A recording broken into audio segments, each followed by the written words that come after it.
नमस्कार, आप देख रहे हैं लोकमंच और मैं हूं आपके साथ वैष्णवी शर्मा। तो बुलेटिन की शुरुआत करेंगे और सबसे पहले बात करेंगे लखनऊ की, जहां से इस वक्त की बड़ी खबर आ रही है। आपको बता दें कि लखनऊ में बीजेपी के स्टार प्रचारक सीएम योगी का बंगाल दौरा आज है। बताया जा रहा है कि सीएम योगी बंगाल में 3 जनसभाएं करेंगे, साथ ही बंगाल में सीएम योगी रैली को संबोधित करेंगे। इस वक्त की बड़ी और अहम जानकारी आपको दे रहे हैं लखनऊ से है, जहां 1 बजे बंकुरा में सीएम योगी रैली करेंगे। साथ ही आपको बता दें कि 3 बजे मेदिनीपुर में रैली को संबोधित करेंगे सीएम योगी।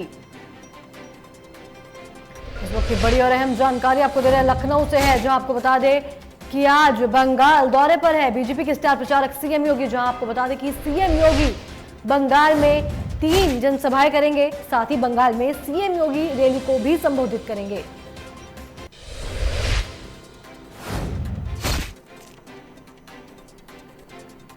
और इस खबर पर ज्यादा जानकारी के लिए लखनऊ से आसिफ बेग हमारे साथ फोन लाइन पर जुड़ गए हैं। जी आसिफ, बीजेपी के स्टार प्रचारक सीएम योगी का आज बंगाल दौरा है, इसको लेकर क्या कुछ जानकारी है? वैष्णवी बता दूं कि सीएम योगी आदित्यनाथ आज जो है बंगाल के दौरे पर रहेंगे और भाजपा के पक्ष में वोट दिलाने के लिए अपील भी करेंगे और इनकी 3 जनसभाएं बंगाल में होंगी और बंगाल में सीएम योगी की रैली को लेकर भी तैयारी, यहाँ से भी पूरी तैयारी की जा रही है। कार्यकर्ताओं का हुजूम भी जो है इनके साथ जाएगा और 11 बजे जो है पुरलिया में जनसभा होनी थी और 1 बजे दिन में बकुरा में रैली करेंगे। 3 बजे इनकी सीएम योगी की जो है मेदिनीपुर में रैली का कार्यक्रम आयोजित किया गया है और इसको लेकर आपको बता दूं कि बंगाल चुनाव जो है को देखते हुए जो है पूरी भाजपा जो है अपने सरकार बनाने के लिए जो है पूरी ताकत झोंक दी है। पीएम मोदी भी लगातार जो है बंगाल के दौरे पर रहे हैं और किस तरह जो है ममता जी उसको कम करने के लिए और वहाँ बीजेपी सरकार बनाने के लिए जो है पूरे जो है भाजपाई जो है एकजुट हो गए हैं और इसी क्रम में जो है यूपी सीएम योगी आदित्यनाथ का भी दौरा लगा हुआ है। लगातार वह जनसभाएं भी कर रहे हैं, तो माना जा रहा है कि किस तरह जो है बीजेपी का किला फतेह हो, इसके लिए सीएम योगी आदित्यनाथ जो है दौरे पर जा रहे हैं। जी वैष्णवी जी, ऐसे व्यवस्थाओं को लेकर क्या कुछ की गई है? जी आपको बता दूं कि जो है जो रैली का कार्यक्रम आयोजित किया गया है, इसके लिए जो है यूपी सीएम योगी आदित्यनाथ बंगाल के लिए निकल पड़े हैं। उनकी सुरक्षा व्यवस्था के भी पुख्ता इंतजाम किए गए हैं और जो सुरक्षा अधिकारी हैं उनके साथ लगे हुए हैं और कोई कहीं से कोई चूक ना हो, इसके लिए भी पूरी तैयारी की गई है। जी बहुत बहुत शुक्रिया आसिफ इस खबर पर तमाम जानकारी के लिए।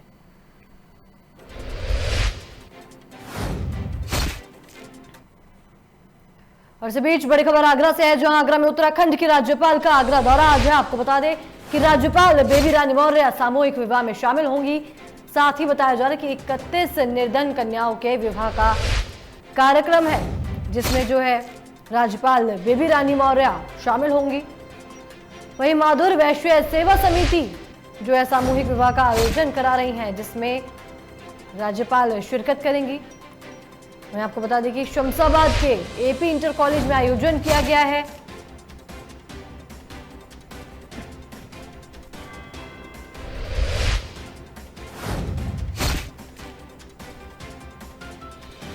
और इस खबर पर ज्यादा जानकारी के लिए आसिफ हमारे साथ फोन लाइन पर जुड़ गए हैं। जी आसिफ, उत्तराखंड के राज्यपाल जो आज आगरा दौरे पर, इसको लेकर क्या कुछ जानकारी है?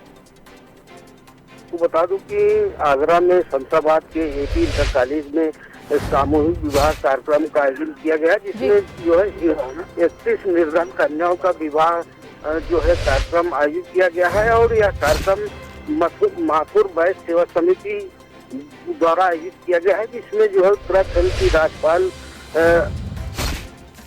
बेबी रानी मौर्य जो है शिरकत करेंगी। उनकी तैयारी को लेकर जो है पूरी प्रशासनिक अमला जुटा हुआ है और उनके कार्यक्रम में कहीं चूक ना हो, इसके लिए भी पूरी तैयारी की गई है और यहाँ 31 निर्धन कन्याओं के विवाह कार्यक्रम संपन्न कराने के साथ साथ ही उत्तराखंड की राज्यपाल जो है वर वधू को आशीर्वाद देंगी और जो है उनके उज्जवल भविष्य की कामना भी करेंगी और जो है साथ ही साथ जो है वह जो है लोगों को दाम्पत्य जीवन में जो नव और वधु है उनके लिए भी आशीर्वाद देंगी। जी बहुत बहुत शुक्रिया आसिफ इस खबर पर तमाम जानकारी के लिए।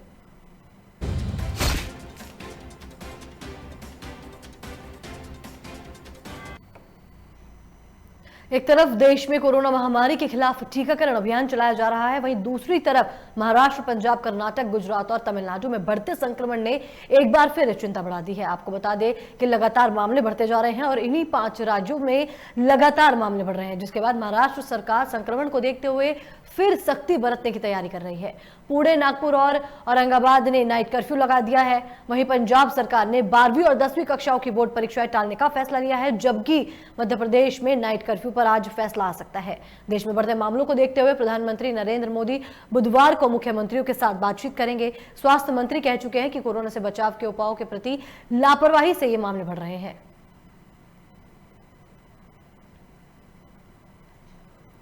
उत्तराखंड में इन दिनों महाकुंभ का आयोजन हो रहा है और देश भर में श्रद्धालु देवभूमि में पहुंच रहे हैं। और इस बीच कोरोना के बढ़ते मामलों को लेकर मौजूदा मुख्यमंत्री तीरथ सिंह रावत और पूर्व मुख्यमंत्री त्रिवेंद्र सिंह रावत की राय अलग होती दिख रही है। नए मुख्यमंत्री ने महाकुंभ में आ रहे लोगों पर किसी तरीके की पाबंदी न होने की बात कही है, तो पूर्व मुख्यमंत्री ने कोरोना के बढ़ते मामलों के बीच सख्ती बरतने की अपील की थी। दरअसल पूर्व मुख्यमंत्री त्रिवेंद्र सिंह रावत ने हरिद्वार में एक कार्यक्रम में कहा था कि देश में कोरोना वायरस के बढ़ते मामले एक बार फिर बढ़ रहे हैं, ऐसे में कुंभ आ रहे लोगों को सभी नियमों का पालन करना चाहिए। त्रिवेंद्र सिंह रावत ने कहा था कि उनकी सरकार ने सभी सावधानियों को बरतते हुए और गहन चिंतन करने के बाद ही कुंभ के लिए गाइडलाइंस जारी की थी। पूर्व मुख्यमंत्री ने कहा कि अभी कोरोना संकट खत्म नहीं हुआ है और जो वैक्सीन आई है अभी उसे लगवाने से लोग बच रहे हैं, ऐसे में हर तरीके की सावधानी बरतनी होगी।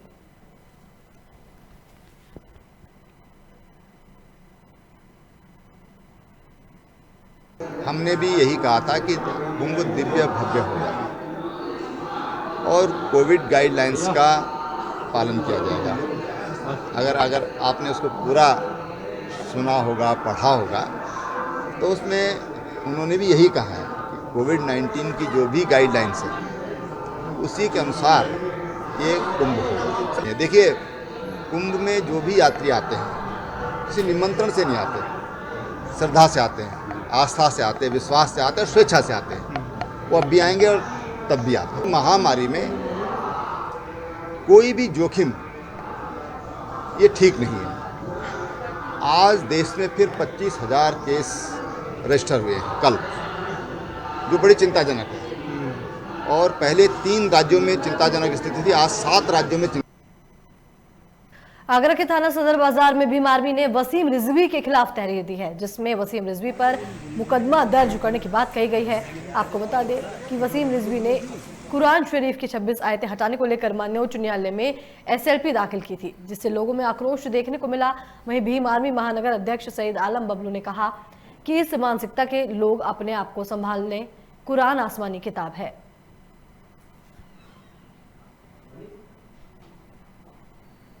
भीम आर्मी के महानगर अध्यक्ष हैं। आज के संबंध में थाना सदर में तहरीर लिखवाने आए। हम लोगों ने ये नामाकूल जो बदतमीज़ आदमी जो वसीम रिजवी, जो कि हमारी कुरान शरीफ से 26 आयतों के लिए सुप्रीम कोर्ट में अर्जी लगा रहा है, इस बदतमीज़ को ये नहीं मालूम कि कुरान शरीफ की हुर्फ और कुरान शरीफ कहाँ से आया है। ये अल्लाह का कलाम है। ये यहाँ से हम लोगों ने नहीं बनाया है, ये अल्लाह। और इसी बीच बड़ी खबर लखनऊ से है, जहां लखनऊ में भारत सरकार ने वसीम रिजवी को नोटिस भेज दिया है। बताया जा रहा है कि 21 दिन के अंदर अपने अल्फाज वापस लेने की बात कही गई है। वहीं बिना शर्त मांगे माफी, नहीं तो सख्त कार्रवाई का निर्देश भी दिया गया है। इस वक्त की बड़ी और अहम जानकारी आपको दिखा रहे हैं, लखनऊ से है, जहां लखनऊ में भारत सरकार ने वसीम रिजवी को नोटिस जारी कर दिया है। आपको बता दें कि 21 दिन के अंदर अपने अल्फाज वापस लेने की बात कही गई है। वहीं बताया जा रहा है कि बिना शर्त मांगे माफी मांगने की बात कही गई है। वहीं माफी न मांगने पर सख्त कार्रवाई की निर्देश भी दिए गए हैं। और इस खबर पर ज्यादा जानकारी के लिए लखनऊ से हमारे संवाददाता आसिफ हमारे साथ फोन लाइन पे जुड़ गए हैं। जी आसिफ, वसीम रिजवी को भारत सरकार ने नोटिस भेज दिया, इसको लेकर क्या कुछ पूरी जानकारी है?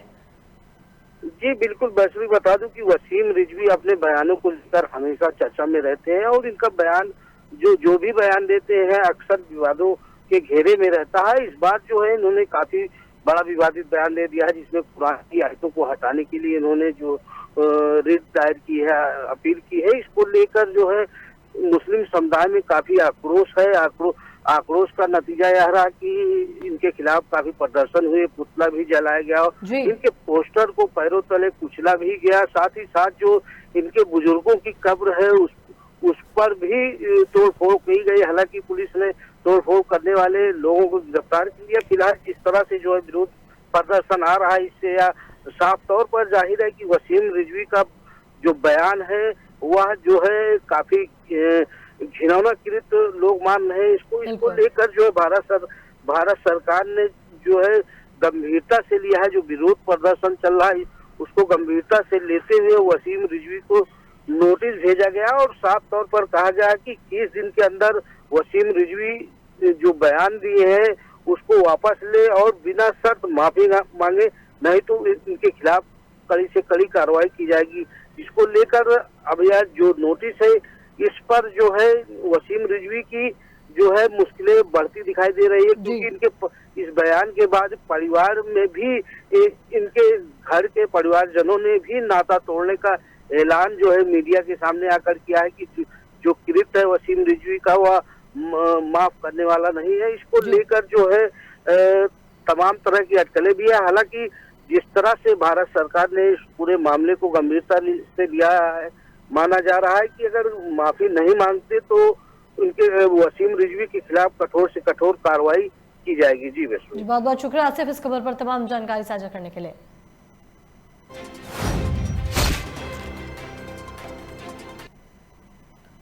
इस बीच एक और बड़ी खबर लखनऊ से है, जहां लखनऊ में पीएम मोदी 17 मार्च को मुख्यमंत्रियों के साथ बैठक करेंगे। आपको बता दें कि वीडियो कॉन्फ्रेंसिंग के माध्यम से पीएम मोदी चर्चा करेंगे। वहीं बताया जा रहा है कि कोविड के खतरे को लेकर और कोरोना वैक्सीन को लेकर चर्चा की जाएगी। इस वक्त की बड़ी और अहम जानकारी आपको दिखा रहे हैं लखनऊ से है, जहां पीएम मोदी 17 मार्च को मुख्यमंत्रियों के साथ बैठक करेंगे। मैं आपको बता दें कि वीडियो कॉन्फ्रेंसिंग के माध्यम से पीएम मोदी जो है बैठक में शामिल होंगे। वहीं कई मुद्दों पर बैठक में चर्चा की जाएगी। वहीं आपको बता दें कोविड के खतरे को लेकर और कोरोना वैक्सीन पर बैठक में चर्चा होगी।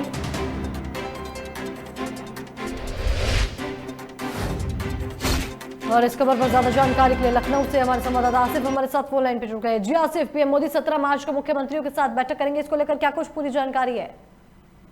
जी बिल्कुल वैष्णवी, बता दूं कि लगातार जो है कोरोना के मामले बढ़ते जा रहे हैं। कई जान भी जा चुकी है कोरोना के चलते, और लगातार बढ़ते कोरोना के मामले को पीएम मोदी नरेंद्र मोदी ने गंभीरता से लिया और इस पर जो है जो कोरोना संक्रमण लगातार बढ़ रहा है इसको लेकर काफी पीएम मोदी चिंतित भी दिखाई दे रहे हैं। इसके लिए जो है पीएम मोदी 17 मार्च को वीडियो कॉन्फ्रेंसिंग के जरिए जो है देश के मुख्यमंत्रियों के साथ बैठक करेंगे और साथ ही साथ उनसे राय भी मांगी जाएगी कि जो कोरोना का संक्रमण लगातार बढ़ रहा है इस पर कैसे अंकुश लगाया जाए और इस पर क्या प्रभावी कार्रवाई की जाए। हालांकि जो है कयासों का दौर भी चल रहा है, क्योंकि पंजाब में जो है लगातार कोरोना के मामले बढ़ रहे हैं, यूपी में भी कोरोना के मामले लगातार बढ़ते ही जा रहे हैं, कई मौतें भी हो जा रही है। अन्य प्रदेशों में भी लगातार कोरोना के मामले लगातार बढ़ते जा रहे हैं, जिसको लेकर जो है अब एक रूपरेखा तैयार की जा रही है।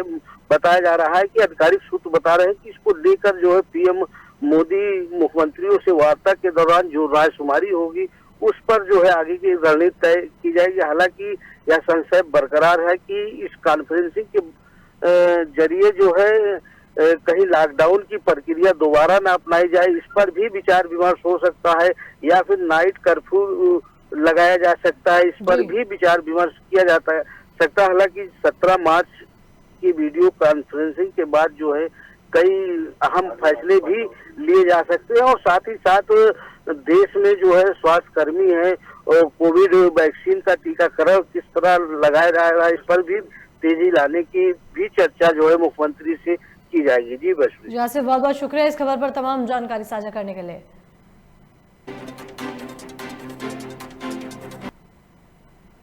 और इसी बीच बड़ी खबर हरिद्वार से है, जहां हरिद्वार में सीएम तीरथ सिंह रावत के आदेश के बाद जमीन आवंटन शुरू हो गया है। बताया जा रहा है कि कुंभ मेले में बैरागियों और महामंडलेश्वरों को जमीन देने का काम शुरू कर दिया गया है।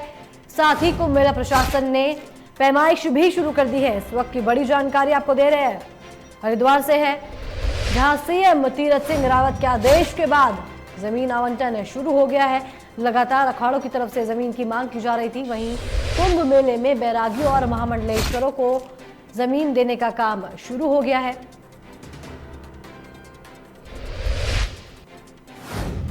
और इस खबर पर ज्यादा जानकारी के लिए हरिद्वार से हमारे स्टेट हेड मनीष हमारे साथ फोन लाइन पे जुड़ गए हैं। जी मनीष, सीएम तीरथ सिंह रावत के आदेश आया है जिसके बाद जमीन आवंटन प्रक्रिया जो है शुरू हो गई है, इसको लेकर क्या कुछ पूरी जानकारी है? हाँ वैष्णवी, बिल्कुल इसमें आपको बता दें कि बैरागी जो संत थे उनकी नाराजगी काफी दिनों से चल रही थी, जिनका ये मांग था कि उनकी संख्या बहुत ज्यादा है और उनका जो स्थायी निर्माण यहाँ पर नहीं है हरिद्वार के अंदर।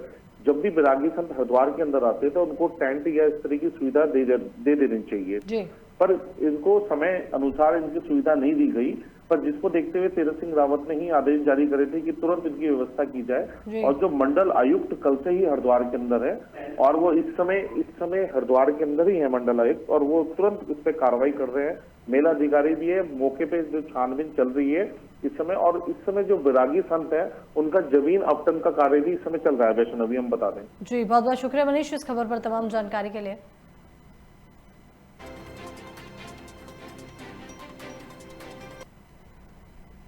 इस बीच बड़ी खबर लखनऊ से है, जहां आपको बता दें कि लखनऊ में आज भी बैंकों की हड़ताल जारी रहेगी। बताया जा रहा है कि सरकारी बैंकों के कामकाज पर असर देखने को मिल सकता है। वहीं ग्रामीण बैंक भी में काम नहीं होगा। साथ ही आपको बता दें कि बैंकों के निजीकरण के विरोध में यह हड़ताल की जा रही है। आज दूसरा दिन है। इस वक्त की बड़ी और अहम जानकारी आपको दिखा रहे हैं लखनऊ से है, जहां लगातार दूसरे दिन भी बैंक की हड़ताल जारी है। आपको बता दें कि सरकारी बैंकों के कामकाज पर असर पड़ेगा, साथ ही ग्रामीण बैंकों में भी काम नहीं किया जाएगा। बस्ती जिले में पहुंचे पीस पार्टी के राष्ट्रीय अध्यक्ष डॉक्टर आयूब ने सिया वक्फ बोर्ड के पूर्व चेयरमैन वसीम पर जमकर हमला बोला और कहा कि इस प्रकार का बयान देश की शांति को भंग करने की साजिश है। डॉक्टर आयूब ने कहा कि वसीम रिजवी के जो बयान दिया है कि कुरान 26 आयतों को हटा दिया जाए, मैं समझता हूं कि अगर कोई भी मुसलमान कुरान की किसी आयत को झुठलाता है तो वो मुसलमान नहीं हो सकता। साथ ही कहा कि वो सुप्रीम कोर्ट से कहना चाहते हैं कि वसीम रिजवी ने जो भी बात दाखिल की है सुप्रीम कोर्ट को उसे रद्द कर देना चाहिए और ऐसे समाज के दुश्मनों को सख्त से सख्त सजा दी जाए, ताकि ये सबक रहे कि आगे इस प्रकार का कोई घृणित प्रोत्साहन ना मिले। वहीं आपको बता दें कि आयूब खान ने कहा कि वो सरकार से आग्रह करेंगे कि अगर सरकार इस तरीके की घिनौनी काम में शामिल ना हो तो सख्त से सख्त कार्रवाई करे, जिससे दूसरे लोगों को सबक मिल सके। ये सबसे बड़ा आतंकवाद ये है कि जो समाज में फितना फैला रहा है, तो ये तो सबसे बड़ा आतंकवादी तो वसीम रिजवी कहा जाएगा, जो समाज में फितना फैला रहा है, जो समाज में वैमनस्यता फैला रहा है।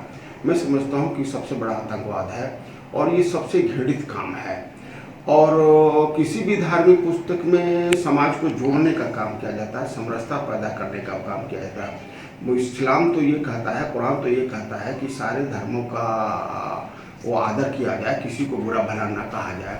तो आतंकवाद का तो कोई मतलब नहीं, शायद वो आतंकवाद का मतलब नहीं समझते। और इस बीच बड़ी खबर लखनऊ से है, जहां लखनऊ में ऑल इंडिया शिया पर्सनल लॉ बोर्ड जलसा करेगा। आपको बता दें कि वसीम रिजवी के खिलाफ जलसा किया जा रहा है, जहां 18 मार्च को शिया कॉलेज में बड़ा जलसा किया जाएगा। इस वक्त की बड़ी जानकारी आपको दे रहे हैं लखनऊ से है, जो आपको बता दें कि जलसे में कई अहम फैसले लिए जा सकते हैं। वहीं ये जलसा जो है वसीम रिजवी के खिलाफ किया जा रहा है। इस वक्त की बड़ी जानकारी आपको लखनऊ से दे रहे हैं, जहां लखनऊ में ऑल इंडिया शिया पर्सनल लॉ बोर्ड जलसा करेगा। बताया जा रहा है कि वसीम रिजवी के खिलाफ लगातार जलसा किया जा रहा है। लोगों में आक्रोश भी है। मुस्लिम समाज के लोगों ने वसीम रिजवी का पुतला दहन भी किया है।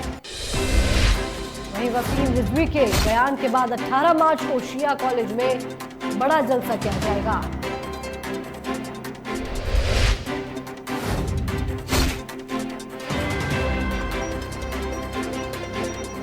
इस वक्त की बड़ी और अहम जानकारी आपको दिखा रहे हैं लखनऊ से, जहां ऑल इंडिया शिया पर्सनल लॉ बोर्ड जलसा करेगा। 18 मार्च को शिया कॉलेज में जलसे का आयोजन किया जाएगा, जहां जलसे में कई अहम फैसले भी लिए जा सकते हैं।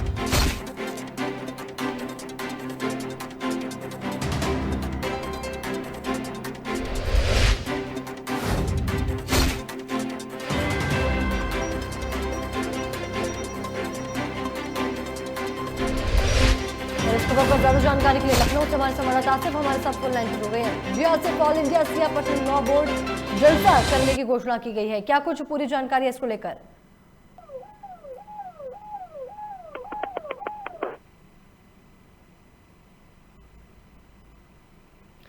तकनीकी खराबी के चलते हमारा संपर्क टूट चुका है। जी आसिफ, क्या आप हमारी आवाज सुन पा रहे हैं?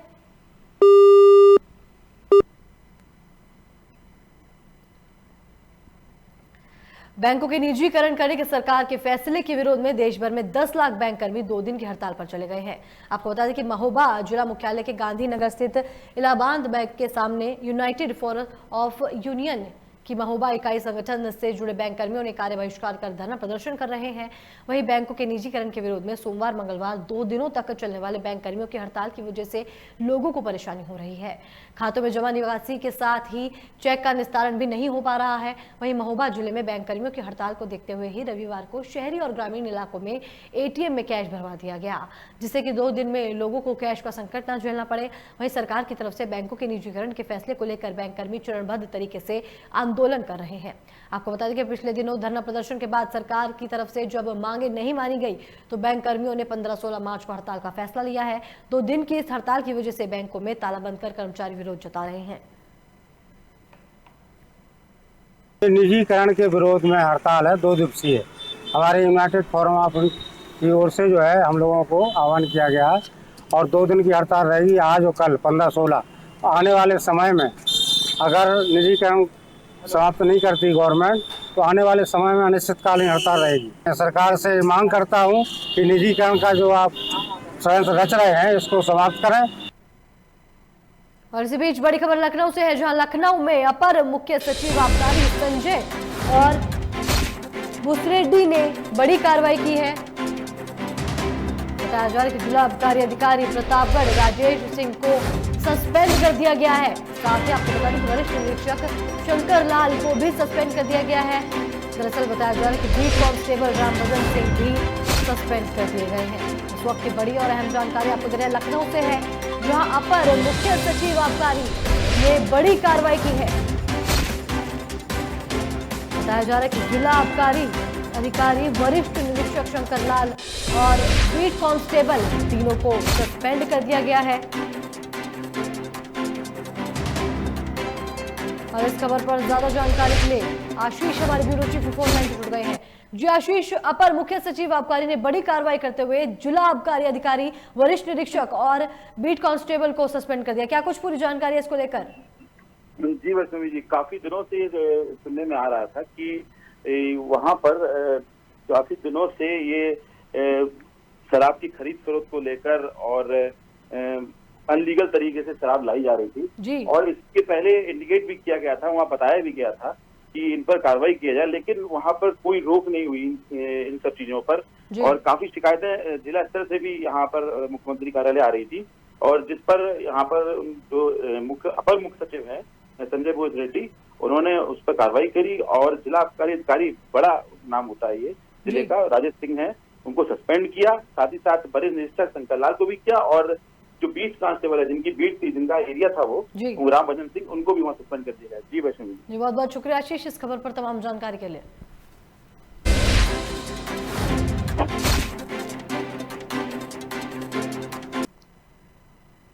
और इसी बीच बड़ी खबर लखनऊ से है, जहां लखनऊ में पूर्व ब्लॉक प्रमुख अजीत का हत्या आरोपी गिरफ्तार हो गया है। बताया जा रहा है कि आरोपी शूटर राजेश तोमर नई दिल्ली से गिरफ्तार हुआ है, जहां पुलिस ने आरोपी के पास अवैध पिस्टल भी बरामद की है। साथ ही आपको बता दें कि राजेश तोमर की आर्म्स एक्ट में गिरफ्तारी हुई है। वहीं विभूतिखंड इलाके में हुई थी पूर्व ब्लॉक प्रमुख की हत्या, जिसके बाद लगातार जो पुलिस है वो आरोपी की तलाश कर रही थी। वहीं नई दिल्ली से पुलिस ने आरोपी शूटर राजेश तोमर को जो है गिरफ्तार कर लिया है। इस वक्त की बड़ी और अहम जानकारी आपको दे रहे हैं लखनऊ से है, जहां पूर्व ब्लॉक प्रमुख अजीत का हत्या आरोपी गिरफ्तार हो चुका है।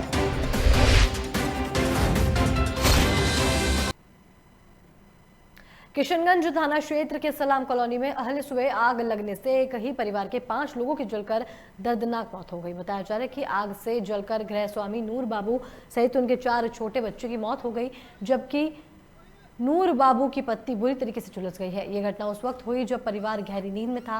सिलेंडर फटने से आवाज सुनकर आसपास के लोगों ने मौके पर पहुंचकर फायर ब्रिगेड की टीम को घटना की सूचना दी। वहीं मौके पर पहुंचकर फायर ब्रिगेड की टीम ने कड़ी मशक्कत के बाद आग पर काबू पाया। साथ ही इस घटना में आसपास के 4 मकान भी जलकर राख हो गए। वहीं मौके पर पहुंची पुलिस ने शव को कब्जे में लेकर मामले की जाँच शुरू कर दी है। दर्दनाक घटना में 5 लोगों की मृत्यु हुई है। एक नूर आलम है और उनके साथ 4 बच्चे हैं और लोगों को बचा लिया गया। दमकल तुरंत डिप्लॉय कर दी गई। अब इसमें हमने पीओ पे घूम कर आ रहे हैं, देख के आ रहे हैं। बहुत ही तबाही हुई है। साथ ही साथ इसके संदर्भ में हम ये बताना चाहते हैं जो तत्काल 9,000 समथिंग दिया जाना है परिवार को, वो देंगे हम लोग। और साथ ही साथ इसमें 4 लाख अनुग्रह अनुदान और 20,000 पारिवारिक लाभ, ये हम लोग। लंबे समय से देवघर और उसके आसपास के इलाकों में साइबर अपराध की खबरें पुलिस को मिल रही थी, जिसके बाद आखिरकार देवघर पुलिस अधीक्षक अश्विनी कुमार सिन्हा के निर्देश पर एक विशेष टीम बनाई गई और छापेमारी शुरू कर दी गई। जिसके बाद देवघर जिले के विभिन्न थानों से तकरीबन 11 साइबर अपराधियों को गिरफ्तार कर लिया गया, जहां अपराधियों के पास से 22 मोबाइल, 30 सिम कार्ड सहित एक मोटरसाइकिल भी बरामद हुई है। इसके अलावा गिरफ्तार सभी आरोपियों से मौके पर 22 बैंक पासबुक, 2 चेकबुक, 10 ATM भी बरामद किए गए हैं। साथ ही बताया जा रहा है कि सभी आरोपी युवा हैं, जिनकी उम्र 18 से 24 साल के बीच है। देवघर पुलिस की साइबर क्रिमिनल्स की गिरफ्तारी के लिए और उनके द्वारा उपयोग में आने वाली सामग्रियों की बरामदगी के लिए लगातार छापामारी की जा रही है। इसी विशेष अभियान के अंतर्गत देवघर पुलिस की 2 टीमें कर रही थी। उन दोनों टीमों के द्वारा मार्गो मुंडा, सारवा, देवीपुर, पथरौल और पालाजोरी थाना क्षेत्र में छापामारी की गई है और इन थाना क्षेत्रों से कुल 11 साइबर क्रिमिनल को गिरफ्तार किया। इसके साथ इस बुलेटिन में फिलहाल इतना ही। बाकी की तमाम खबरों के लिए देखते रहिए लोकमंच।